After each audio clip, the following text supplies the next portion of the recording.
Why didn't U.S. leaders listen and react to what you were saying? Well, initially, of course, they didn't believe it. They didn't want to listen to it. I was trying to rain on the parade. People were getting rich effortlessly. People wanted to believe that you can buy a house and you didn't need to save money. You would just get rich based on appreciation, that houses would go up forever. And because there was that belief, I mean, the lenders, obviously, no one cared about getting paid back. They just assumed that, well, the house will always rise in value. And nobody really wanted to be told that there was no Santa Claus, and that was basically what my role was. I mean, the reason we're in trouble is not because the housing bubble burst. We're in trouble because it inflated in the first place. We're in trouble because while it was inflating, we were recklessly borrowing and spending money. American citizens borrowed trillions of dollars from people all around the world, and we blew the money. I mean, not only did we spend it on remodeling our homes and building homes, but we spent it on cars, on consumer electronics, on furniture and appliances, on food, on gasoline, on everything that we imported that we really couldn't afford. And now that the bills are coming due and we're just too broke to pay them, we're seeing an implosion in these markets. Real estate prices are coming back down. Americans are having to stop spending. Credit is contracting. None of this is the problem. This is all the solution. This is all the consequences of reckless consumption and borrowing. But the politicians don't want to listen to my advice, because my advice is that they get out of the way and they let the recession run its course, that Americans have to have some discipline on their spending and their consumption, that what we need in this country is more savings and less borrowing. We need more production and less consumption. But everything the government is doing now, all the economic stimuli, all the bailouts, they're all designed to perpetuate the problem, to get us deeper into debt, and all they're doing is throwing gasoline on a fire. President-elect Obama is promising to create or safeguard 3 million U.S. jobs. Now, the stimulus plan he's preparing will reportedly be worth up to $775 billion. Why do you say that the change Obama is going to deliver is a change for the worse? Yeah, well, first of all, it's not even that much change. It's just bigger government than we had before. It's a bigger stimulus. It's not an understanding of the problems. You know, the government is not the solution. The government created the problems. What we need for meaningful change is we need government that understands why we got into this mess, and that the solution is less government spending, lower taxes. We need to slash programs. We need to, dismantle our military-industrial complex. We need sounder monetary policies. We need higher interest rates in this country, not lower interest rates. We need to do things exactly the opposite. But Barack Obama is just more and bigger government, and he's blaming our economic problems on the market as opposed to the government, which is where it belongs. And he's talking about creating millions of jobs. The government can't create any jobs. The government doesn't have any wealth. All the government can do is redistribute the wealth that the private sector creates. And if the government is going to usurp resources away from the private sector, it's going to destroy real employment opportunities and diminish our standard of living.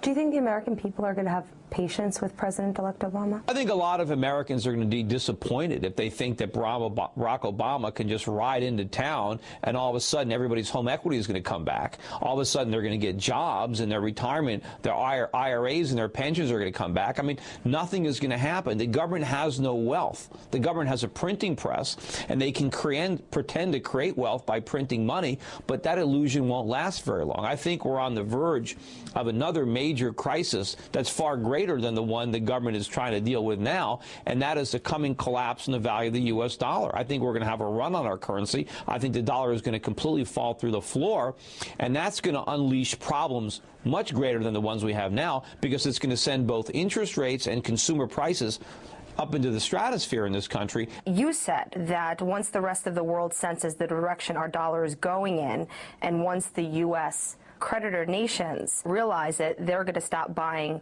our bonds and it's going to stop funding our spending. Yeah, well, remember, we dragged the whole world into this economic crisis because they're the ones that loaned us the trillions of dollars that we spent, and now we can't pay it back. So as we go bankrupt, our creditors all around the world naturally have a consequence of that.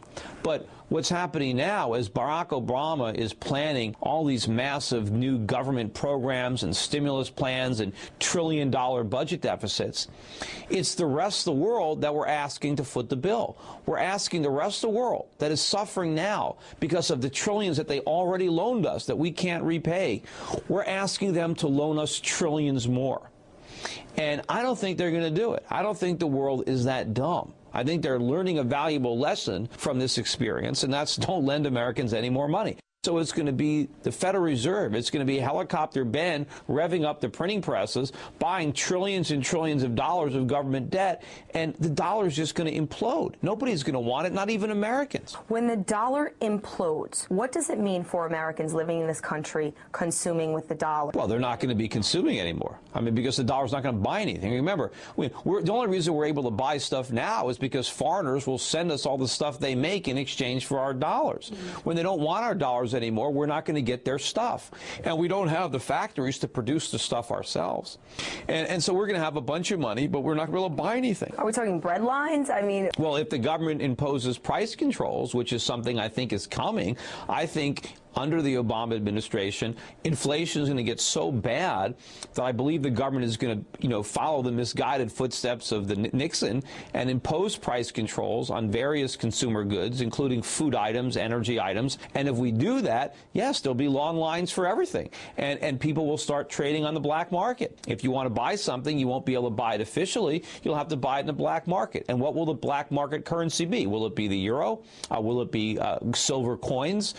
What will Americans be trading in illegally to try to procure the things that they need? Because we are on a collision course for massive inflation. So what do people do to prepare for, honestly, the doom and gloom that you're describing right now? What individual Americans need to understand is if they've got dollars invested in government bonds, in municipal bonds, in treasuries, if they've got insurance, if they've got a cash value in that, if they've got bank accounts, they've got CDs, all that wealth is going to be wiped out unless they act quickly to get out of U.S. dollars and to move their wealth into foreign currencies, into bonds issued by foreign governments or foreign corporations. They can buy stocks, common stocks traded in foreign markets, but where the incomes and dividends are paid in foreign currencies. They can buy precious metals, they can buy gold and silver, they can buy other commodities, but people need to act quickly to get out of U.S. dollars before the dollars lose their value. The fact the U.S. is in such a weak position right now because of the economy, do you think that this can have an effect on its position when it comes to foreign policy? Oh, no doubt. I mean, America is going to lose its role as a dominant player in the global economy. Our entire military presence around the world could come to a very abrupt end when we can no longer afford to support the empire. I mean, we only can afford to support it now because of the overvalued dollar and the fact that we're able to borrow so much money from the rest of the world. But I think once, the dollar collapses, our military might is going to follow our economic might, and we're going to be increasingly marginalized. We're still living off of the reputation that we once had, and we're still squandering the wealth that was handed to us by our grandparents instead of really creating the new wealth. The new wealth creation is taking place outside the United States. It's taking place in Asia. And I think as America falls from grace, you're going to see new economic powers born. And I think as the American consumer dies, you're going to see consumers in Asia born.